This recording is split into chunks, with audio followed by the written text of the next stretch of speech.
ونشهد أن لا إله إلا الله وحده لا شريك له ونشهد أن سيدنا ومولانا محمدا عبده ورسوله بالهدى ودين الحق أرسله.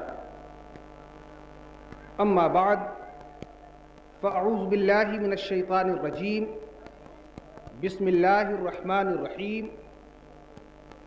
قل هل يستوي الذين يعلمون والذين لا يعلمون.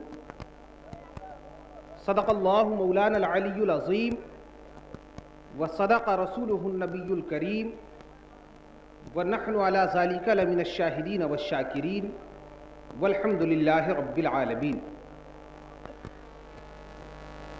اس عظیم الشان محدث اعظم ہند کانفرنس میں ہم اور آپ جس عظیم ہستی کی بارگاہ میں عقیدت و محبت کا خراج پیش کرنے کے لیے اکٹھا ہوئے ہیں،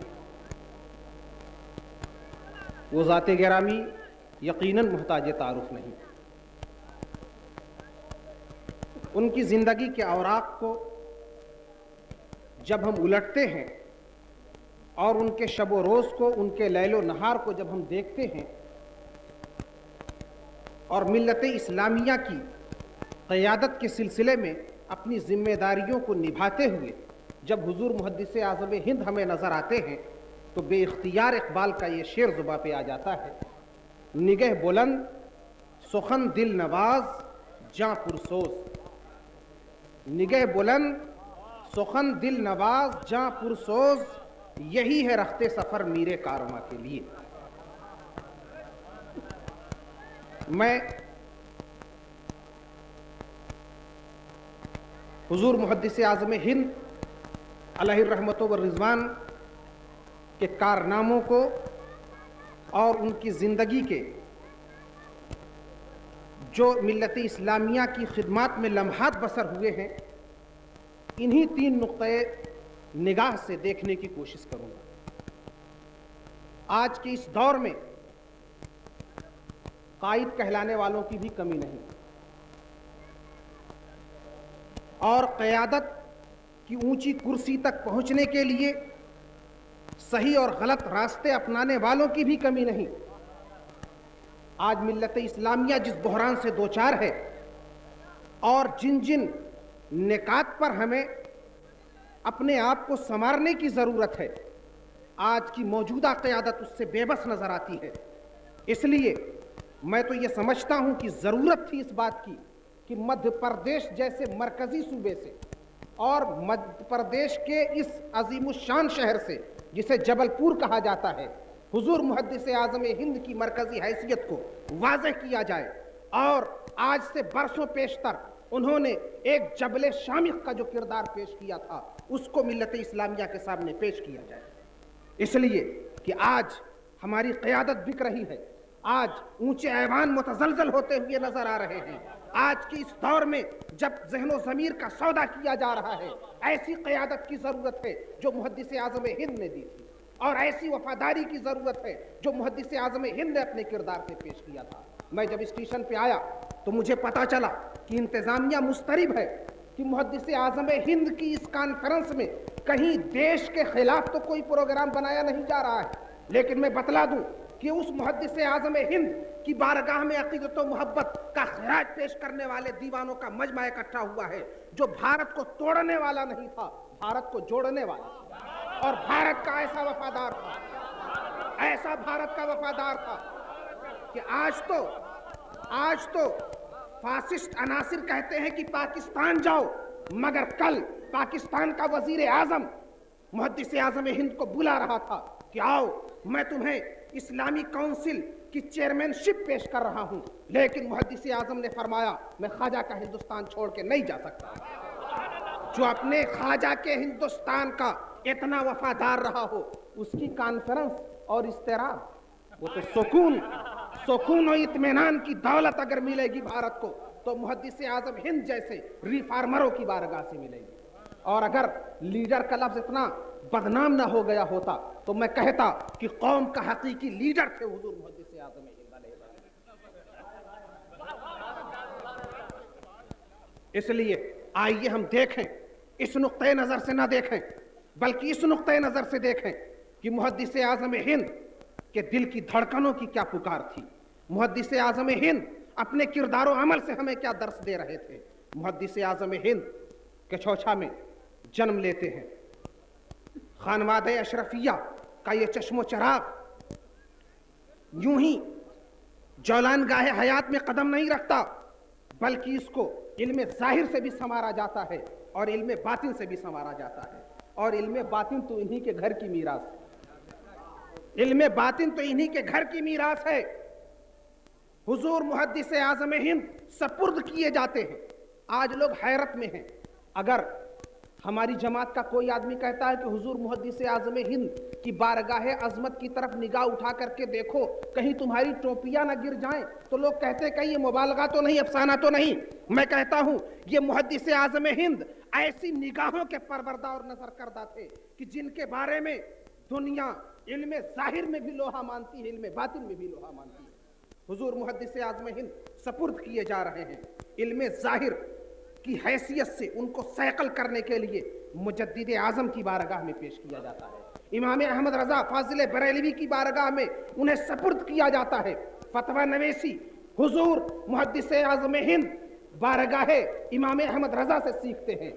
علم ظاہر کو صیقل کیا جا رہا ہے مجدد میعت ماضیہ امام احمد رضا کے ذریعے، اور علم باطن میں صیقل کیا جا رہا ہے مجدد سلسلہ اشرفیہ اعلیٰ حضرت سید علی حسین اشرفی کے ذریعے، جو دو مجددوں کی شان تجدید کی روایتوں کا امین ہو.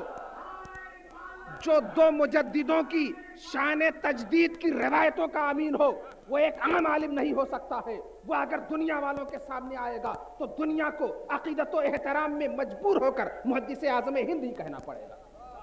اور محدث اعظم ہند ہی نہیں، یہ تو ان کا صرف ایک وصف تھا. یہ تو ان کا صرف ایک وصف تھا.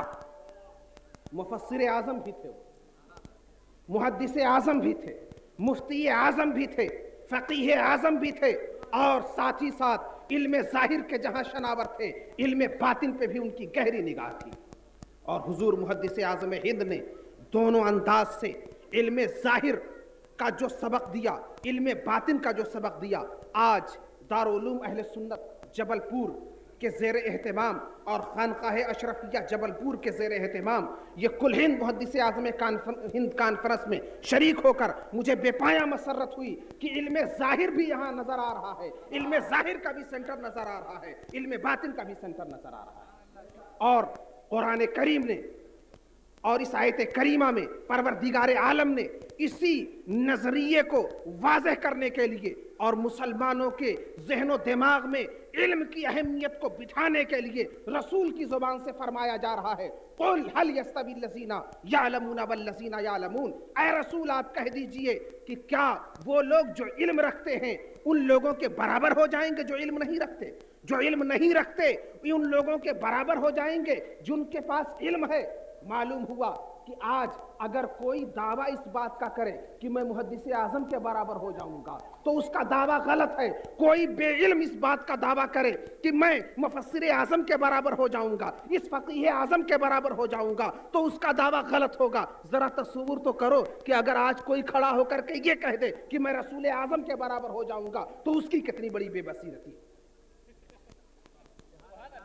تو محدث اعظم کی جب برابری آج نہیں کی جا سکتی ہے تو رسول اعظم کی کس طرح برابری کی جا سکتی ہے؟ تو مجھے بے پناہ مسرت ہوئی اور خوشی ہوئی کہ خانقاہ کے دوش بدوش دارالعلوم اہل سنت جیسا بہترین ادارہ موجود ہے، اور یہ اسلام کے اس نظریے کی دلیل اور احساس کی بنیاد پر ہے کہ دنیا والے علمی دانشگاہ تو قائم کرتے رہتے ہیں، مگر چلو ایسی درسگاہ قائم کرو کہ جہاں ظاہر بھی سنوارا جائے، جہاں باطن بھی سنوارا جائے. اس لیے کہ ہمارا رسول جو معلم کتاب و حکمت بن کر کے آیا، اس نے جب اس دنیا میں قدم رکھا اور اپنی بعثت کا اعلان کیا، اپنی نبوت و رسالت کے ذریعے لوگوں کو خدائے واحد کی طرف بلایا، تو اسی رسول کی آمد کا بیان قرآن کر رہا ہے کہ یہ رسول جو آئے ہیں یہ تمہیں علم سکھانے کے لیے آئے ہیں، علم کی دولت دینے کے لیے آئے ہیں، اور ساتھ ہی ساتھ تمہارا تزکیہ بھی کرنے کے لیے آئے ہیں، تزکیہ نفس کے لیے بھی آئے ہیں۔